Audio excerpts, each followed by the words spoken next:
இப்போ இறை தத்துவம்னா என்னன்றதை புரிய வைக்கிறேன், நல்லா புரிஞ்சுக்கோங்க. இறை தத்துவம் என்றால் என்ன, இறைவன் உள்ளே எப்படி இருந்து செயல்படுகிறார் பார்த்துடலாமா? நீங்கள் மனிதனே கிடையாது, முன்னாடியே சொன்ன ஞாபகம் இருக்குல்ல? ஓகே, அப்போ மனிதன் இல்லைன்னா யாரு? இறைவனுடைய இறை துகள், அதைத்தான் ஆன்மான்னு சொல்கிறாங்க. இது எல்லாமே ஓகே. இது எங்கே இருக்குது?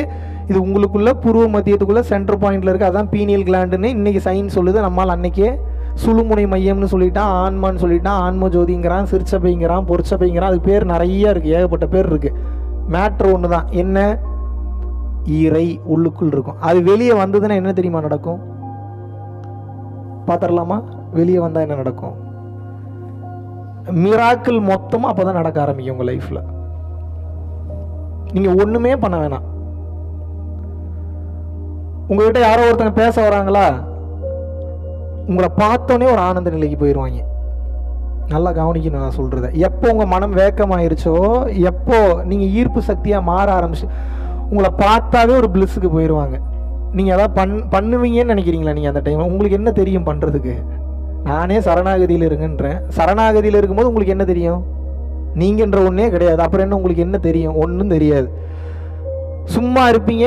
ஒருத்தன் வருவான், உங்களை பார்ப்பான், ஆனந்தமாயிருவான். என்னன்னே தெரிலங்க, உங்களை பார்த்தேன், ஃபுல் அமைதிக்கு போயிட்டேன். என்ன நடக்குது அப்போ? What is the happening that is happening தேர்?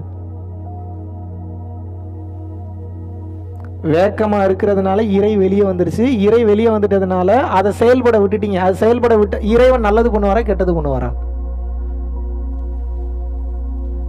கண்டிப்பாக நல்லது தான் பண்ணுவார். இறைவனால் என்னெல்லாம் பண்ண முடியும்? எல்லாமே பண்ண முடியும். அப்போ வந்திருக்கிறவனுக்கு தகுந்த மாதிரி ஸ்கேன் பண்ணி அவனுக்கு எது வேணும் எது வேணான்னு சொல்லி அவரே முடிவு பண்ணி எதை கொடுக்கணுமோ அதை கொடுத்து எதை எடுக்கணுமோ அதை எடுத்துருவார். இப்போ அவன் வீட்டுக்கு போவான். வீட்டுக்கு போனோடனே அவனுக்கு ஏதாவது ஒரு ப்ராப்ளம் இருக்கும், பார்த்தா சால்வ் ஆகிருக்கும். ஏதாவது ஒரு பெரிய பஞ்சாயத்து இருக்கும், பார்த்தா ஒரு முடிவுக்கு வந்திருக்கும்.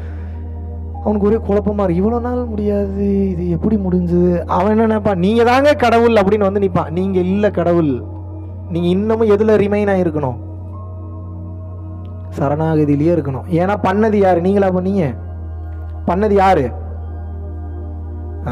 இறைவன் பண்ணார். இன்னும் அடுத்தடுத்த கட்டம் சொல்கிறேன். இறை உங்களுக்குள்ள வெளியே வர ஆரம்பிச்சுன்னா அடுத்து என்ன நடக்கும்னு சொல்கிறேன், நல்லா கவனிங்க. அடுத்து என்ன நடக்கும் அப்படின்னா, ஒரு இடத்துக்கு போறீங்க அப்படின்னா அந்த இடத்துல இருக்கக்கூடிய மொத்த பார்வையும் உங்கள் மேலே திரும்பும். அது எப்படி திரும்பும்லாம் கேட்காதீங்க, திரும்பும். உங்கள் ஆட்டிடியூடே மாறிடும், உங்கள் நடவடிக்கையே மாறிடும். அதுக்கப்புறம் வேற ஒன்று செயல்படும் உள்ளுக்குள்ளே இருந்து. அது செயல்பட்டுச்சுன்னா ரொம்ப, அது எப்படி எக்ஸ்பிளைன் பண்ணுறதுனே தெரில எனக்கு. அது வார்த்தைகளால் சொல்லவே முடியாதுங்க. அதை அந்த நொடி அந்த செகண்ட் வேற ஒன்று செயல்படும் உள்ளுக்குள்ள இருந்து, மொத்த பேரையும் அட்ராக்ட் பண்ணி இழுத்துட்டு வந்துடும். இன்னும் உள்ளுக்குள்ள இருக்கிறது ஆக்டிவேட் ஆகி அது பவரா மாறுச்சுன்னு இன்னும் நீங்க சரணாகதியில இருக்கு அது பவர் ஏறிக்கிட்டே போகும், இன்னும் ஏறிக்கிட்டே போகும், இன்னும் ஏறிக்கிட்டே போகும், இன்னும் ஏறிக்கிட்டே போகும். போக போக போக போக நீங்க பேச பேச ஒருத்தங்களுக்கு பிடிக்கும், பேசலனாலும் பிடிக்கும். உங்களை பார்த்தா ஒருத்தங்களுக்கு கண்ணில் கண்ணீர் வர ஆரம்பிக்கும். நீங்க தொட்டு கொடுத்தீங்கன்னா ஒரு தொழில் ஓஹோன்னு போகும். ஏன்? உங்களுக்கு என்ன தெரியும்? உங்களுக்கு என்ன தெரியும்? இந்த தொழில் நல்லா சிறப்பாக போறதுக்கு எங்கேயாவது ஸ்பெஷல் கோர்ஸ் படிச்சுட்டு வந்திருக்கீங்களா? நீங்க அப்படி தொட்டு கொடுத்தோன்னே அவருக்கு சூப்பராக வாழ்க்கை போகணுன்னு அப்படியே ஸ்பெஷல் கோர்ஸ் ஏதாவது படிச்சுட்டு வந்திருக்கீங்களா? ஏன் அப்போ அவங்களுக்கு அப்படி போகுது?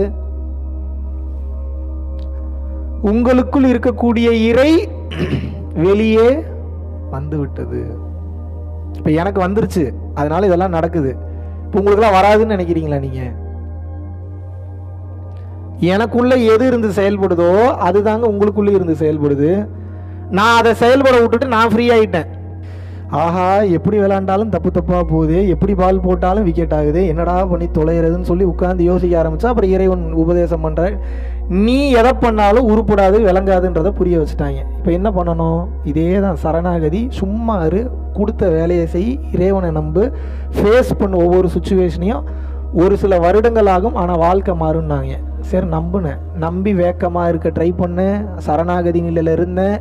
இறைவனை 100% நம்ப நம்ப நம்ப நம்ப அது கொஞ்சம் கொஞ்சமாக வெளியே வந்தது. உங்களோட மோசமாக இருந்தேன். நீங்கள் என்னுடைய பாஸ்டெல்லாம் கேட்டிங்கன்னா கடுப்பாயிருவீங்க. நீங்கள் இவ்வளோ மோசமானவன், நான் அவ்வளவு மோசமாக இருந்தவனுக்கே இப்படி ஒரு அனுகிரகம் பண்ணியிருக்கிறேன், ஏன் உங்களுக்கெல்லாம் பண்ண மாட்டேன்? அந்த ஆள் ரெடியாக தாங்க இருக்கிறாரு. நீங்கள் கையை தூக்கிட்டு சரண்டர் ஆகிட்டீங்கன்னா போதும், போய் தொலை நல்லா இருன்னு சொல்லி உங்களை அவர் பக்கம் சேர்த்துப்பார். நீ என்ன உனக்கு அறிவு இருக்கா, நீ என்ன அவ்வளோ பெரிய ஆளா, நீ சுற்றிக்கிட்டே இப்படியே சுற்றிக்கிட்டே இருன்னு விட்டுருவார், உங்கள் பக்கமே திரும்ப மாட்டார். ஏன்னா அவருக்கு நிறைய ப்ரியாரிட்டிஸ் இருக்குது, அவரை நம்புறவங்க நிறையா இருக்காங்க, அவரே கதின்னு கிடக்கிறவங்க நிறையா இருக்கிறாங்க. அதனால அவர் என்ன பண்ணுவார்னா அவங்களுக்கு இம்பார்ட்டன்ஸ் கொடுக்குறதுக்கு திரும்பிடுவார். நீங்கள் அகங்காரத்தில் சுற்றிட்டு இருந்தீங்கன்னா கடைசி வரைக்கும் சுற்றிக்கிட்டே இருக்க வேண்டியதான். இறைவன் செயல்பட்டால் உங்களுக்கு வாழ்க்கை சிறப்பாக இருக்கும், இல்லை என்றால் சிறப்பாக இருக்காது. ஒரு சில பேர்லாம் சரண்டரே பண்ணல, சரணாகதியே பண்ணல, தவம்னா என்னன்னே தெரியல, கருணையிலேயே இல்லை, ஆனால் அவன் மட்டும் நல்லா இருக்கிறானே நீங்கள் நினைக்கிறீங்கன்னா அது ஒரு மாய தோற்றம். அப்படி நம்பாதீங்க. நல்லா இருக்கிறதுன்றது வெளிக்கண்ணுக்கு தெரிவது நல்லா இருக்கிறதுன்றது கிடையாது. சிங்கப்பூரில் நான் காட்டவன் எத்தனை கோடீஸ்வரர்களை நான் காட்டவன் எனக்கு தெரிஞ்சு எத்தனையோ பேரை பர்சனலாக மீட் பண்ணியிருக்கேன். நல்ல நல்ல ஹையர் பொசிஷன்ஸில் இருக்கிறவங்களாம் மீட் பண்ணி, நல்ல பணம், நல்ல வசதி, நல்ல காரு, நல்ல ஃபேமிலி, ஆனால் குடும்பத்தில் நிம்மதி இல்லை. கண்ணால் பார்க்குறத வச்சு நீங்கள் என்ன நினச்சிக்கிறீங்க, அவன் சந்தோஷமாக இருக்கான் போல. சந்தோஷம்ன்றது எது? கார் வச்சுருந்தா சந்தோஷமா, வீடு வச்சுருந்தா சந்தோஷமா? மாய தோட்டத்தை பார்த்து பார்த்து நம்பி ஏமாந்து போய் உட்காந்துருக்கீங்க. இது இருந்தால் சந்தோஷம், இதில் பாசிட்டிவாக இருக்குது, அதில் பாசிட்டிவாக இருக்குது. அப்படி இல்லை. யார் உண்மையாகவே ஆனந்தமாக நிம்மதியாக இருப்பான்னு வந்து பார்த்தீங்கன்னா, யாரெல்லாம் இதுக்கு எனக்கு சம்மந்தம் இல்லைன்னு கையை தூக்கிடுறானோ இவன் எல்லாம் எஸ்கேப் ஆயிட்டான்னு அர்த்தம்.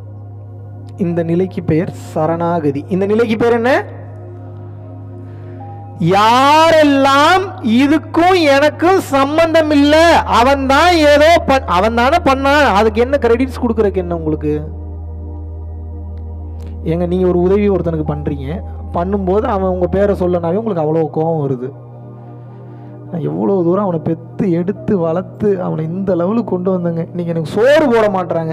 முதல்ல எதிர்பார்க்குறதே தப்பு. இல்லை பெற்று எடுத்து வளர்த்து இவன் நாளை பின்ன சோறு போடுவான்ற எதிர்பார்ப்பு இருக்கிறதுனால தான் இவங்க சோறு போட்டுட்டு இருந்திருக்காங்க. அவன் நாளைக்கு சோறு போடாமல் தான் போவான்.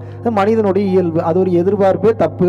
அப்புறம் எதிர்பார்த்தது மட்டும் இல்லை, அப்புறம் அது நடக்கலையே இது நடக்கலையே, குத்துதே குடையுதே வலிக்குதுன்னா எப்படி நடக்குமா? உங்களுக்கு ஒன்றும் நடக்காது. இப்போ நீங்கள் என்ன புரிஞ்சுக்கணும், என்ன தெரிஞ்சுக்கணும்? You are not a doer. இது மிகப்பெரிய ரகசியம், மிகப்பெரிய தத்துவம். இதில் எல்லா ரகசியமும் இதில் தான் ஒளிஞ்சுக்கிட்டு இருக்கு. நான் தான் பெரியாள், என்னால் தான் முடியும், எனக்கு தான் எல்லாம் தெரியும், என்ன மாதிரி உயர்ந்தவன் இல்லை, எனக்கு எவ்வளோ எக்ஸ்பீரியன்ஸ் இருக்குது தெரியுமா, நான் எவ்வளோ பெரிய ஆள் தெரியுமான்னு நினைக்கிறவன் வெளியே கோடீஸ்வரனாக தெரிந்தாலும் அவன் உள்ளே வருத்தப்பட்டு வாழ்ந்து கொண்டிருக்கான். ஏதோ ஒரு உடல் பிரச்சனை இருக்கும், மன கஷ்டம் இருக்கும், குடும்பத்தில் நிம்மதி இருக்காது, பொண்டாட்டி மூலியமா ஏதாவது பிரச்சனை வரும், புருஷன் மூலியமா ஏதாவது ஒரு பிரச்சனை வரும், குழந்தைங்க மூலியமா ஏதாவது ஒரு பிரச்சனை வரும், ஃப்ரெண்ட்ஸ் மூலியமா ஏதாவது ஒரு பிரச்சனை வரும். நிம்மதி என்பது ஒருவனுக்கு இருக்காது. நிம்மதி என்பது வெளித்தோற்றத்தில் இல்லை, நிம்மதி என்பது பணத்தில் இல்லை, நிம்மதி என்பது ப்ராப்பர்ட்டிலையும் இல்லை. நிம்மதின்றது எதுல இருக்கு? கையை தூக்கி சரண்டர் ஆயிடுறதுல இருக்கு.